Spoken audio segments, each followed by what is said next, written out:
If you clicked on this video, you probably want to start your own tech startup, but you have all these questions. Today, I have Ramiro, a Y Combinator-backed founder who is revolutionizing developer experience. And he has Monday.com as his biggest customer, and their collaboration has led to a 47% increase in developer efficiency.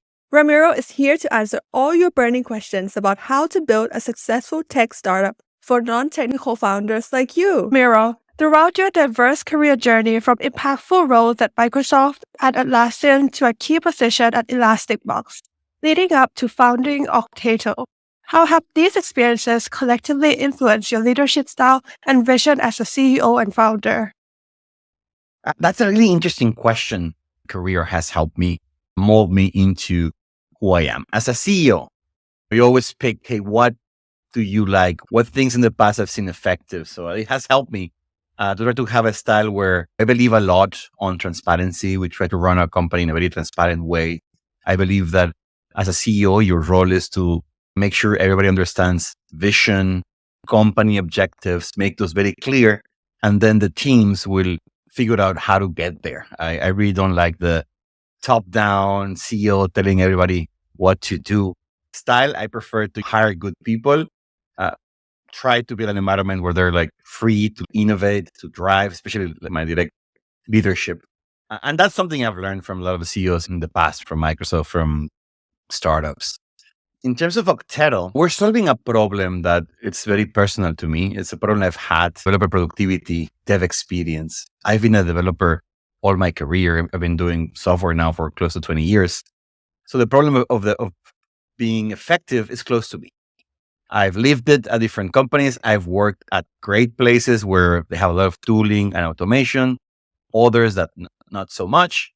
And that's what inspired me to start Okteto is, hey, I'm building a lot of the tooling, a lot of the platforms that I wish we had 10 years ago, 15 years ago, because this is the kind of thing that I want, hey, new teams, developers to not have to go through the same challenges around manually configuring things, around not having environments that look like production so they can be more effective.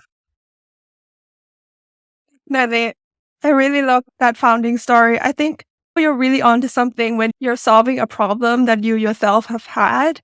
And also, I really like what you said about making sure that your employees are free to innovate, because I think it's very important, especially as you scale, because it's easy to do that in the beginning, but as you scale, like you want to keep that innovative mindset within your company as well. Yeah, that's something that's very challenging. It's something that we've definitely gone through a transition, like where when we started, I have two co-founders. Three of us were very technical engineers, all of them. So it feels easier, but as you scale, I believe that it's important to make sure that this isn't the DNA of the company. You're not going to get it right all the time, but the important thing is, hey, is the general direction of the company clear? Are you creating the spaces? It's something I believe deeply on. Definitely. So what inspired you to focus on development experience automation, and how does Okteto uniquely address this niche? So my main inspiration was the work I've done before. So saying earlier, I've been in tech for a while, but I've actually been working on cloud services, cloud native applications for a while, almost from the kind of fairly beginning. And one of the challenges, especially at my last company that we had, was as developers, it was really hard to figure out, hey, will my code work in production?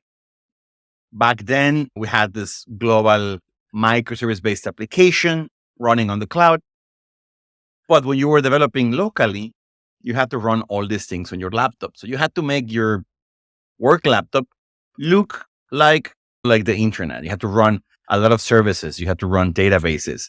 And it was very painful. It was slow. It required a lot of manual work. And I believe that it also created a lot of friction, frustration, and almost like low morale on the team. So it's something that I saw it happen. I saw how painful it was. I saw the cost that we as a team had to pay because we were not going to be able to go as fast as we thought we could. So I left that company and I was talking to my co-founders. We're really good friends. We're thinking, hey, let's do something together. I had this experience. And funny enough, my two co-founders also had the same experience on their teams. So it felt like, hey, we work for three very different companies. We have this painful kind of experience around the lack of dev experience automation, about the lack of realistic dev environments.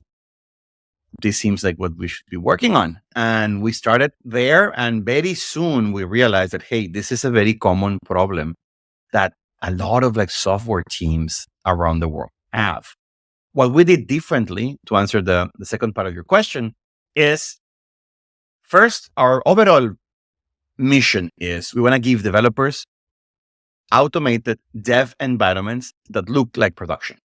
And that's key, is that they look like production. We want to reduce the difference between how things look in your laptop and how things look in production, because we don't want developers to being like, hey, cross my fingers, I hope this works in production. Or kind of they say, hey, this works on my machine. I don't know somewhere else, but it works on my machine. We want to go away from that way of thinking.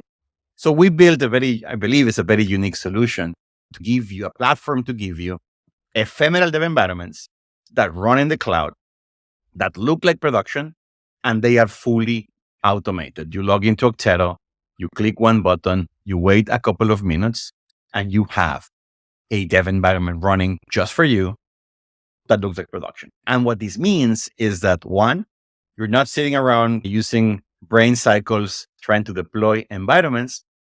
And number two, we hope that by having this environment, you're going to have a lot more certainty that your code is going to work in production because you're testing it on something very similar.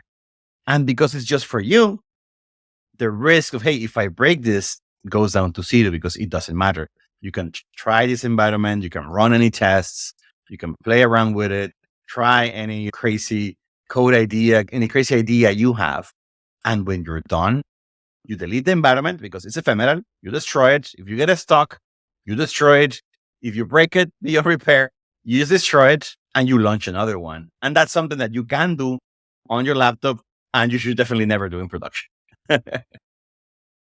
Definitely. I think it's really amazing that you built that because I think, yeah, we've heard a lot of the time people are like, hey, it works on my computer. And if you do test it out and you test it out and you actually break other people's code and you forgot to maybe put a branch of your own and then you end up like running something and then you didn't even save the old one. And it's like a big problem. And now that you have this, you can just... Yeah, it's a huge problem because what I think people don't realize is it's not only a technical problem. It's not only a dev velocity problem that, hey, you break something, then you have to fix it. It also becomes a morale problem because if developers, nobody wants to break somebody else. Nobody wants to break production. Yeah. Nobody wants to affect customers. So if you don't have the right tools, then, and I've seen this happen before, developers start to like lose morale, almost lose faith in themselves. And then they don't want to do the risky innovation, right? They only want to do like the very safe changes because they don't want to be on the hook. They don't want to get called in the middle of the night because their code broke something. So if teams don't invest in the right set of tools, if they don't give developers a fast, reliable experience where they feel safe to experiment, you pay that in the long run by having lower morale, lower productivity. And when that happens, it's terrible. And that's part of why we're building this, is to give all these teams tools to prevent that and cause that problem from the root. Definitely. So it like prevents that kind of morale, like lower morale from being afraid to break the code and helping developers like innovate without breaking anything. I think that's really great.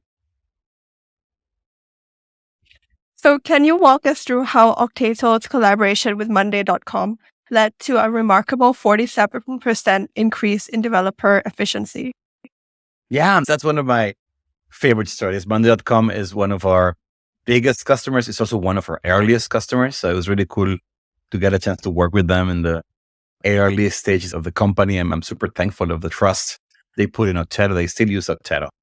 Monday, and we have a case study on our website if anybody wants to get deeper into this, but high level, Monday came to us because they have the solution. For those of you who don't know, Monday is like very large break management solution, very popular, they're not a public company. And they came to us because they were having a lot of issues. Like the developers, Monday, like the solution, the code was complex enough that it was really hard for developers to run it on their laptop. They came to us because they were looking for a solution to move development off laptops. Developers were very inefficient because they had to spend a lot of time just trying to figure out, hey, how do I run Monday on my laptop? How do I create the right scripts? How do I initialize my database? How do I run all these services? So instead of focusing on making Monday better, developers were spending a lot of time just like dealing with environments, dealing with all these complexities. You had developers, front-end developers, back-end developers. Everybody had to understand how the infra worked. It was a lot of time spent on non-core tasks. And I know, and kudos to the Monday.com leadership to have the vision to say, hey, we need to invest on this. We need to solve this problem and bring in a partner to help us get away from this local only mode of development. So they find us, they found us, went to our website, saw some of our blog posts. They liked what they saw. So they came and talked to us. And then over the next, I would say it took about 6-8 months as they were using Okteto, they automated everything. So nowadays, when an engineer is working at Monday, they go to Okteto, they click one button, and in a few minutes, they have their own personal copy of Monday.com. And what's really cool for them is that this is like the entire solution, which means that they can use the mobile client with their Okteto environment. They can use their desktop client. They can run their end-to-end tests. They can do anything they want. And this means that every developer, regardless of whether they're like front end or DevOps or backend, has this environment fully automated. So one, you're no longer waiting those 15, 20, 30 minutes every day while your environment gets up and running, which already saves you a lot of time. But you're also not waiting on somebody else when you're stuck. Because imagine you're like a front-end dev. You don't really know about like cloud infrastructure, databases. It's not your area of expertise, and it shouldn't be. So traditionally, you would have to open a ticket and wait for somebody from the platform team or the backend team to create the configuration for you, have your environment ready. Then maybe the next day you're ready to go. With this solution, you're on blocks. You're fully automated. You go, you click, you run it. So when you start putting all of these things together, you start seeing that there's a lot of like time savings, people unblocked. You're no longer waiting on the ticket to be solved for this to work. And all of those things add up a lot. And that's how we were able to see these gains. And what was really cool is that at the end of like the first implementation, Monday, these numbers came from Monday. They did a survey. They measured their developers' satisfaction. They measured the developers' ability to go faster. And they came back to us and they were so proud to show us like these really cool results because they saw a huge difference. And since then, we keep partnering with them. They still use Okteto as like the default dev option at Monday. And I'm very proud to work with them together. And it's really cool to see these teams be able to like deliver on their own mission faster because they have less friction on their dev process. Definitely. I think it's a really amazing achievement what you've done with Monday.com there. And I think especially what you said in terms of the front end developer experience and also like different types of developers, like people who are not specialized in doing like all these things, just setting up things. And I think the ability of Okteto to automate that and make sure people just don't waste time on things they're not good at. I think that's really cool to see how it was implemented company-wide in Monday.com. Yeah, no, and that last part you said is something that I repeat that a lot. I think as an industry, we have to get to that point where you shouldn't have everybody be an expert on everything. I think it's very important to give developers focus and let them work on what they're good at and not require them to do all these other things. And that's part of why we automate. We're trying to automate a lot of the developer experience cycle and all these environments and access to accounts and secret management, because we believe that, hey, developers should be focused on solving problems that your customers have and not on like setup configuration. And definitely you should have the right abstractions for the different types of developers that you have on your team. Definitely. So you've achieved a 191% boost in developer productivity with Replicator using Okteto's DevX approach. What key strategies did you implement to attain this? Yeah, that's actually a good point from what we were saying earlier. One of the things that Replicated wanted to do, Replicated it's a very technical solution. It's a packaging system for cloud native applications. But one of their challenges was, hey, I don't want everybody to be an expert on Kubernetes. They were spending a lot of time on this, on like developers who are not Kubernetes experts, who are not DevOps experts. They were spending too much time on that layer trying to make things work. So for them, the ability to have everybody on their company create an environment, runs on the right class of infrastructure with the right configuration, and they can just go and run with it. That for them was a huge productivity booster. The other is that they create Kubernetes native solutions. So for them, writing code and testing on Kubernetes from day one was also a huge value add. Like they before that they had to either simulate Kubernetes or run a cluster locally, which is very time consuming, is very resource intensive. So instead of that, they have Okteto, where they just go there, create new project, deploy, and the environment is up and running. And that gave them this speed that we were talking about before. Certainty that code's going to work. Isolated environments, so when they don't work, they're not affecting everybody else. They're pre-configured so that once the platform team configures the environment, everybody else benefits from it. And for non-Kubernetes experts, like front-end, like API engineers, UX, they have an environment they can just easily deploy.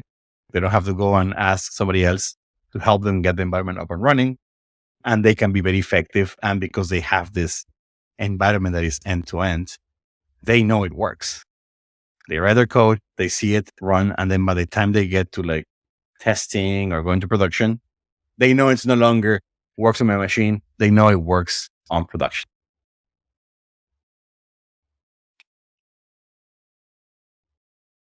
Yeah, definitely. I think what you said about knowing that the code works in production is a huge productivity boost, because I think a lot of time it's usually wasted figuring out, hey, will it work?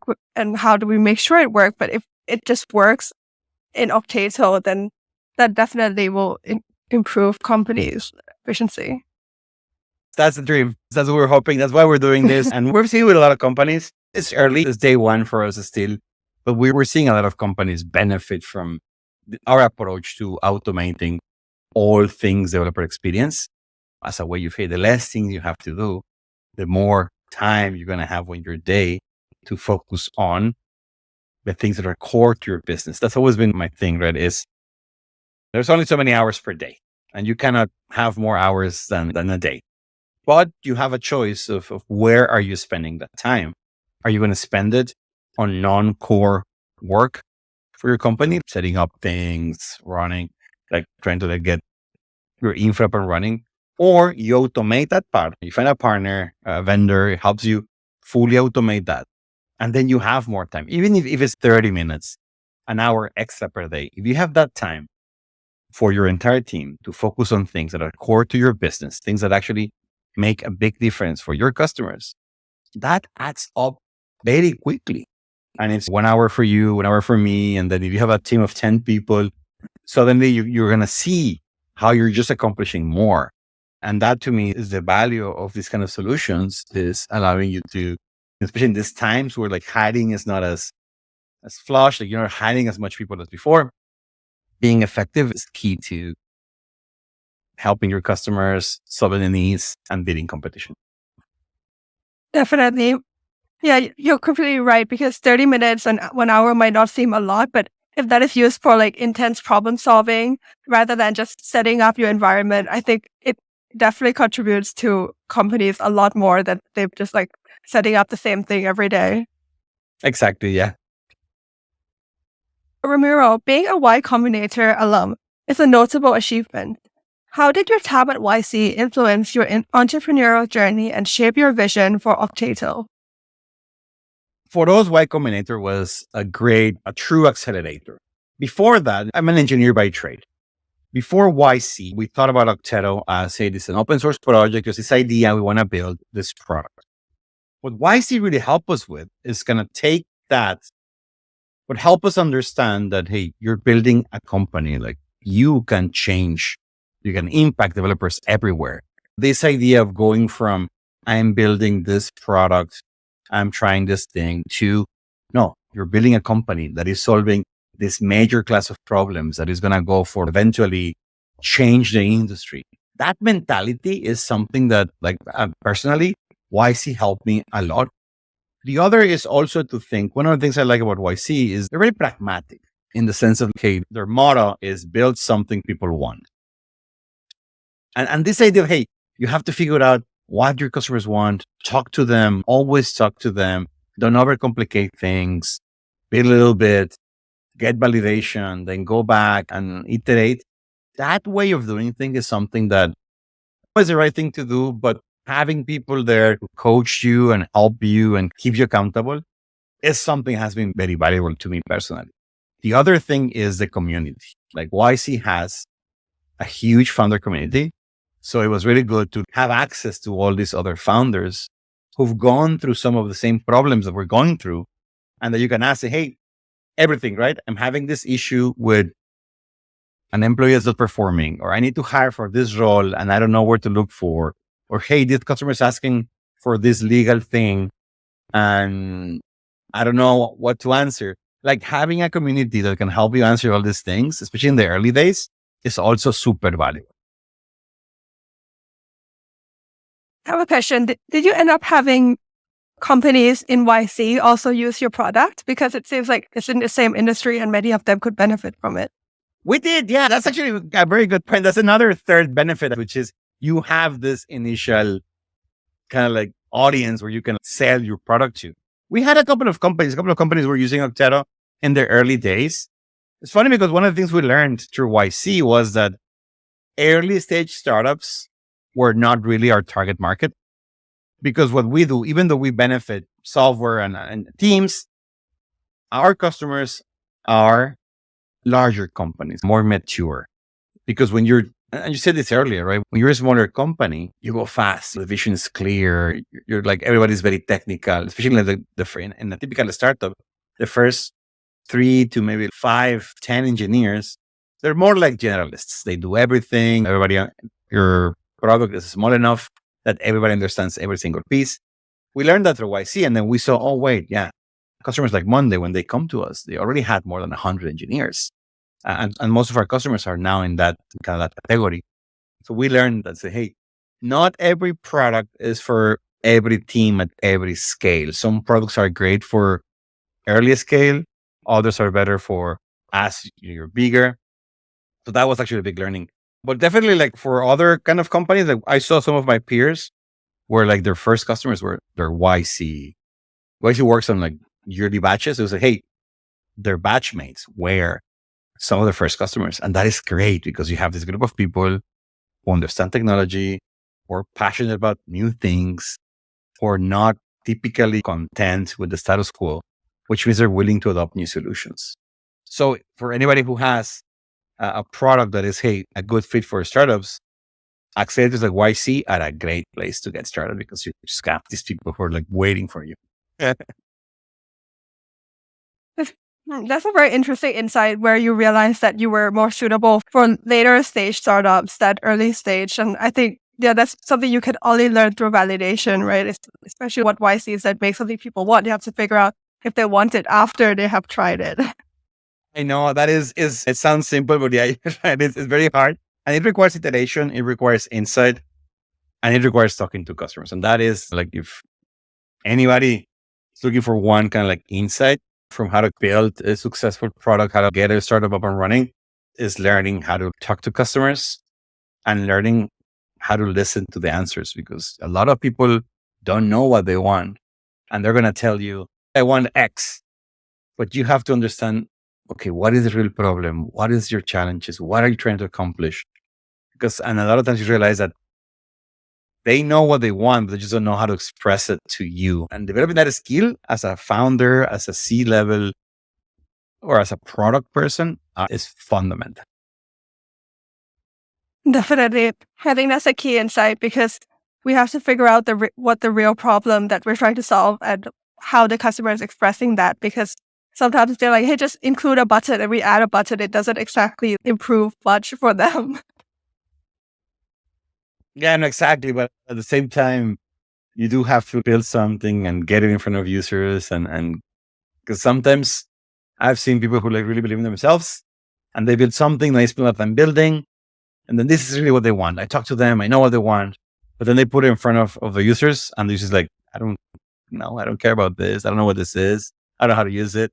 So it's this constant tension of listen to customers, not too much, trust your intuition, but validate quickly, build something, put it in front of users, see how they react, iterate. And that's the game. And that's part of what I love about software, especially, I don't know how like people in hardware startups do it, but in software, I love that it's very cheap, quote unquote cheap to iterate. And that's what makes it, in my opinion, a lot. That's when it's flowing. You're iterating, you're shipping something, your customers like some, they might not like something else, but then you build that communication channel. And that way they can give you feedback, you give them feedback, and then you upgrade your software and it goes and you continue to deliver value, hopefully over the lifetime of your product. Definitely. Yeah, that's what I love about software as well, because I think with hardware, it's if you've sent off the robot, like are you going to bring the robot back? And like how long will it take to fix the robot? But yeah, software is cool. Yeah, I know. I have the biggest, utmost respect for people doing hardware startups. That looks like 10 times harder. I don't know how they do it. So it's fascinating though to have this kind of like tangible things that you see the robots doing things, but I am a software person. So for non-technical founders, what are the key considerations when choosing development tools, especially in regards to ensuring team productivity?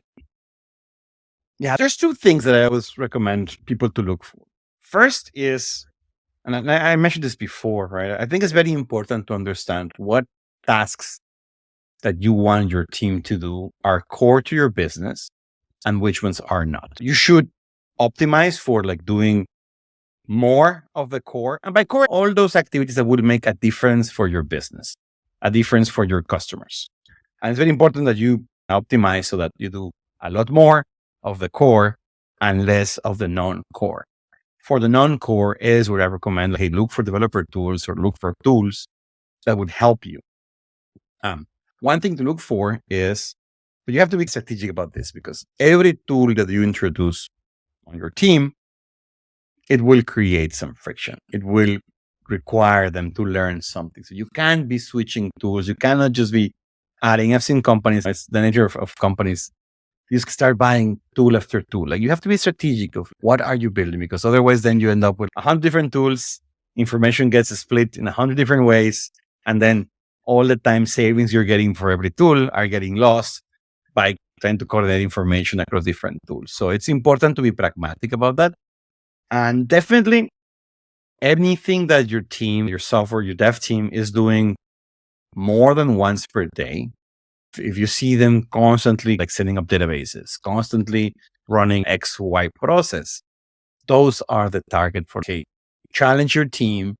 Why are you doing that often? Why is that not automated? Is it possible? No. Have you looked at tools out there that can help us here? Because the reality is that, and it's what makes it sometimes hard to be in the developer tools space.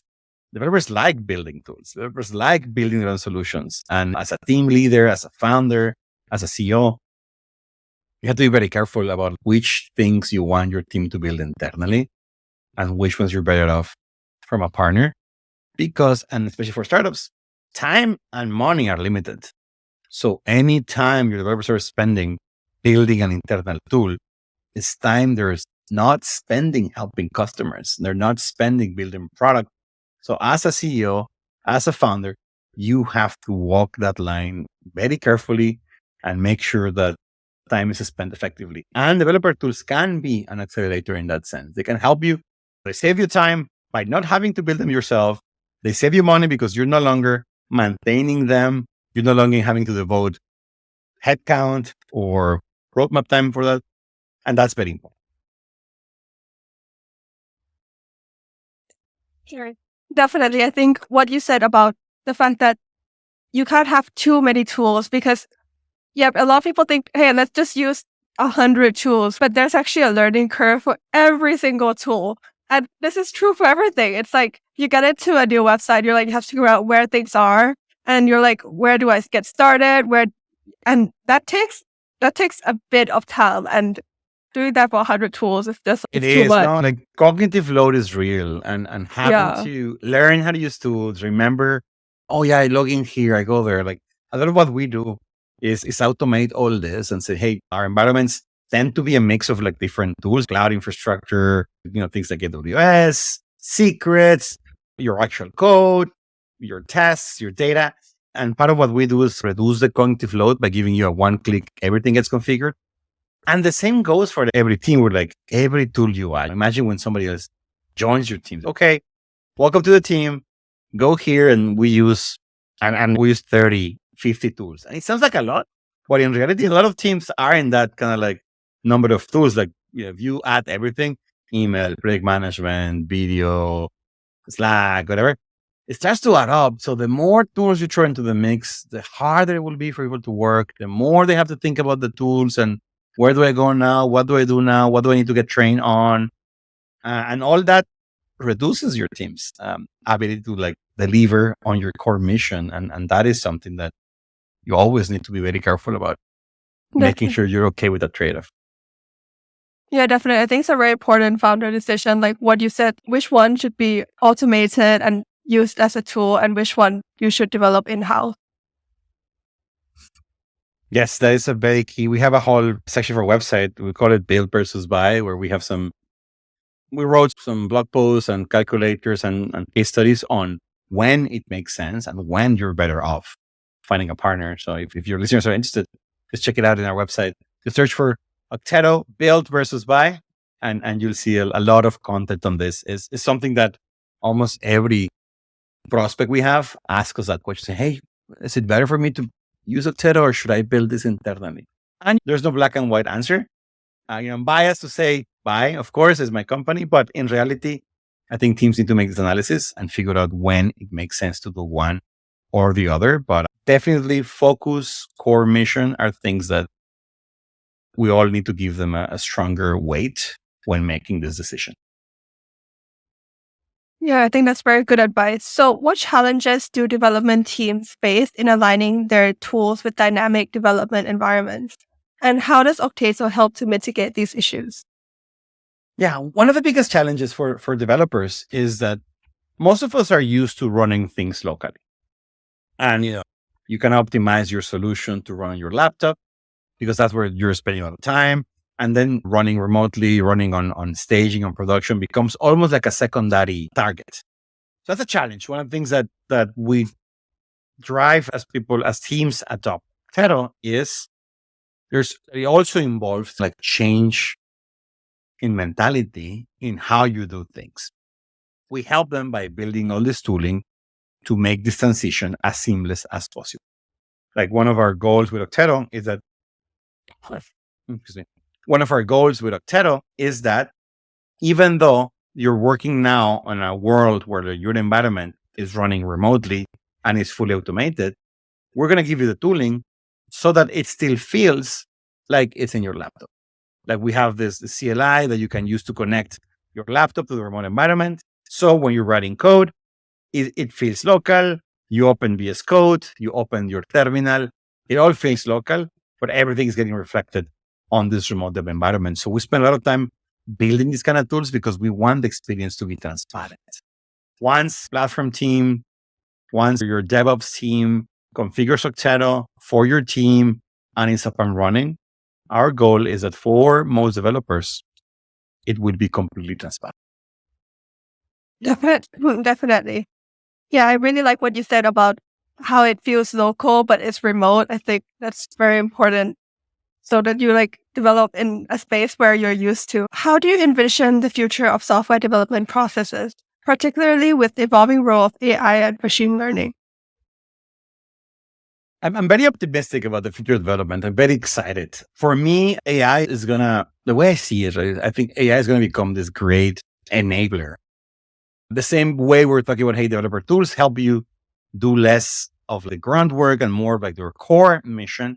I think AI is going to help us the same thing. Like for me, two things, right? One is more people are going to be able to be part of the software development process. Today, it's just developers, right? You need to write code. You need to understand how to like that layer works.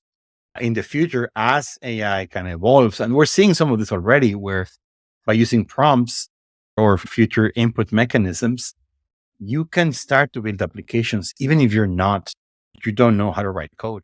And for me, that's very powerful because that means that people who understand the business problem very well can now be part of like implementing the solution. Traditionally, you had this very clear split of like developers versus your product versus business people, sales, marketing. And I think AI is going to help bridge that gap. And the other is also we're more effective. Like I use things like Copilot, ChatGPT now a lot because they just help me with all these tasks that, yeah, I could like, how do I make a SQL query? How do I make this kind of code do X? I know how to do it. Maybe I don't remember it, but using something like an LLM makes me like it happened the other day where like I was trying to do this like SQL query to check our kind of telemetry. I was trying to get some trends and I just couldn't remember how to make those queries. So I just went to ChatGPT, say, hey, ChatGPT, I'm trying to do this. Give me the SQL query and give it to me. And I know I knew how to do it. If I had spent 2-3 hours, I would have gotten there. But instead of that, it took me 5 minutes. I got the query. I got the data. I was able to solve the business problem that I was trying to get to, which in that case was, hey, how many customers are using X feature and are they successful? And I was just able to move forward much faster. So it's very exciting that we have these tools, kind of high level tools that just not have to do all that like more boring work and do more of the exciting solving customer problems. Anything that helps us do more of that, I'm super excited about. And I think AI will be a big enabler and accelerator of these two aspects. Definitely. I really like your optimism on this topic because on the internet, there's like a lot of kind of pessimism of people are like, we don't need developers anymore. And like with all these stuff, like AI replacing developers, what do you have to say about that? If you watch a video on YouTube and they're like, okay, like it's over for programmer, quit coding. What do you have to say? But it happens every time. I've seen enough waves of technology go around where like people are always concerned about that. And if you go way back in the past, when Excel, I always like to use this kind of like simile where when Excel came out, people were like, oh, spreadsheets, computers, accounting is over. We're not going to have accountants anymore. That was like the first spreadsheet came out like 40 years ago and it didn't happen. And I think the same thing, you always have this concern, but new technology creates new problems, enables new solutions. So I think definitely development as we think of it today, as somebody typing code on an editor, I think eventually that's going to go away. I don't think the profession of somebody who professionally solves business problems through the use of computer resources, that's not going to go away. If anything, it's going to be more of that. We will go through transformation. Who knows how long it takes, but I don't think it's going to go away. I think if anything, we're going to have more and more people leveraging these technologies. And you see it already, right? A lot of people are now automating a lot more than before. And it's only going to get better, easier, hopefully, and more prevalent.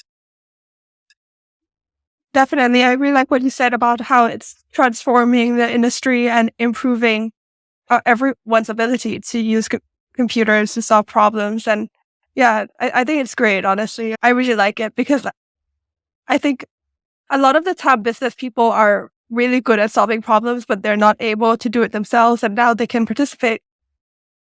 Yeah, that to me is the best part. It's like everybody can participate. And I think that's very important. We don't want the programming to continue to be this niche of only a select few. The more people that can be part of this, we're going to create better solutions. We're going to go faster. And that's only going to enable us to like then go and attack even like higher level problems. And that to me is very exciting. Definitely. So, could you share advice on fostering inclusivity within tech teams and how this impacts the overall development process? Yeah, that to me is one of the most important things when building teams is being inclusive. And there's different angles to that for people to take into consideration. The first is there's enough data. It's proven that teams that are more inclusive, teams that include different points of views, different backgrounds, people from different like ages, backgrounds, professions, they perform better. That is like fundamental. In tech, I think that's still a problem we have to solve. So as when you're building a team, it's very important to take care of this. I think over the past few years, you should not be performative about it. You should just not hire people just because they're different. You need to hire the best people, but you need to learn how to look for best people around. I think for a lot of us, our nature is to go with what's common, what's comfortable. If you come from Google, you search people from Google. If you come from a certain type of like school, you tend to trust more people from that school because they look like you. It's very important to cross that. It's challenging. It's hard. It's something you have to train yourself for, but it's worth it because diverse teams, inclusive teams outperform every other team. But that's just the beginning. Yeah. When you build teams, it's also important to be inclusive across roles. Like we were saying that earlier, right? Like technology now enables more roles to be part of this. Like when you're building a company, you don't want a company that is segmented and siloed where like product doesn't talk to engineering, doesn't talk to sales, doesn't talk to marketing. Because everybody brings their own point of view. Everybody brings their own experience. They all see the problem differently. They all talk to different people. So you need to also build an environment where all these different professions, all these different people with different talents are able to contribute to your mission because it's in your best interest. You want a strong team. You want people to feel strongly about the problem, to share their feedback, to share, hey, this is not working, or hey, this is working really well. Let's do more of this. So it's very important when you build a company and a product to have this inclusivity of like, how can I enable more people to be part of this? Part of why we are building the tools we're building is also to create this inclusivity on the software development process. How can I get not only developers involved in the early cycle, but sales, marketing, customers themselves? So a lot of the technology we're building is also to enable this kind of sharing of your process earlier. Yeah, one of the benefits of having environments running on the cloud is I can send you a link of my environment and you can see it live as I develop. And that also creates more inclusivity. And it's just an example, right? For me, one of my kind of personal missions is how can we create these organizations where feedback flows more freely, where you hire from a lot of different places. And maybe I think tools can help drive certain behaviors. So as you build more or as you invest more in tools for collaboration, I think that also can help you drive collaboration. At the end of the day, tools are not going to solve it. It's about people. But I think tools can help signal and drive and enable certain behaviors that you want. But it's something that's very important. I care deeply about that topic. And it's something that I hope, and more people are focused on. And I'm seeing a really good trend in our industry around like inclusivity, around like having more voices in the process.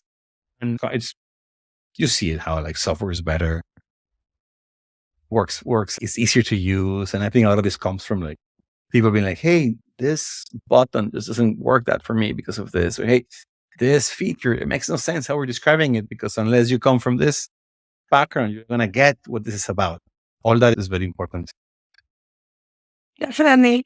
Yeah, I think there's a lot of value to collaboration between like different teams, like because sales, like they interact directly with customers. And I think when they're able to speak to the developers, they're like, oh my gosh, the customer would not like this. And I think that's a really valuable insight to have as someone who is just sitting in front of their development environment.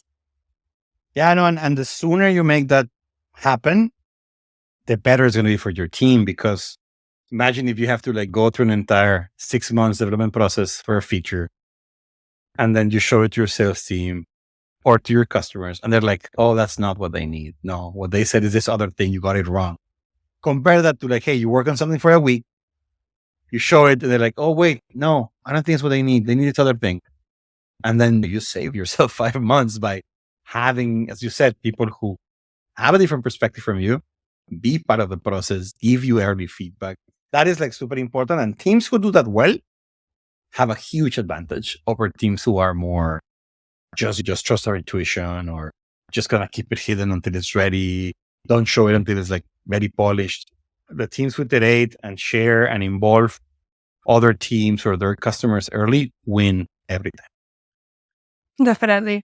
So finally, what advice would you have for non-technical founders who are looking to harness technology for their ventures, particularly in leveraging platforms like Okteto?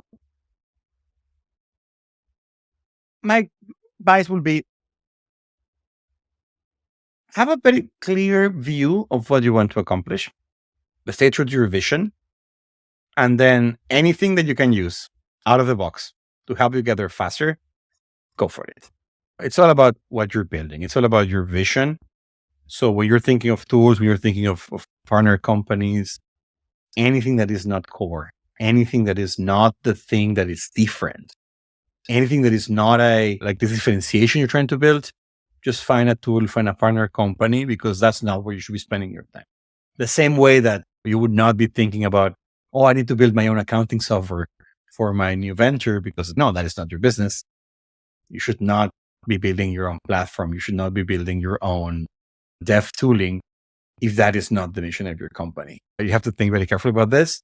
But that to me is one thing where I've seen a lot of like companies get stuck because they end up spending a lot of time on internal. You want your operations to be as boring, as standard as possible. You want your development to be as standard as possible so that you can innovate on the features, on your message, on how you pitch your product. And that's something that is very important, especially for non-technical founders, because sometimes it's going to feel daunting to see all these technical choices. Oh my God, what do we do? I don't know. And then developers, sometimes they like to overcomplicate things because it's tech, it's exciting. They want to try the new hot thing. And I think it's very important for non-technical founders to be like, hey, hold your horses. Let's go with the standard. Let's start small. Let's just go with something that just works, because it's about validating. Are we solving the right problem? Is there a market for the problem we're solving? Are people willing to pay money? That is the answer you're trying to solve, not which stack. So that's very important. It takes discipline. It takes like communication and clarity, especially as a CEO.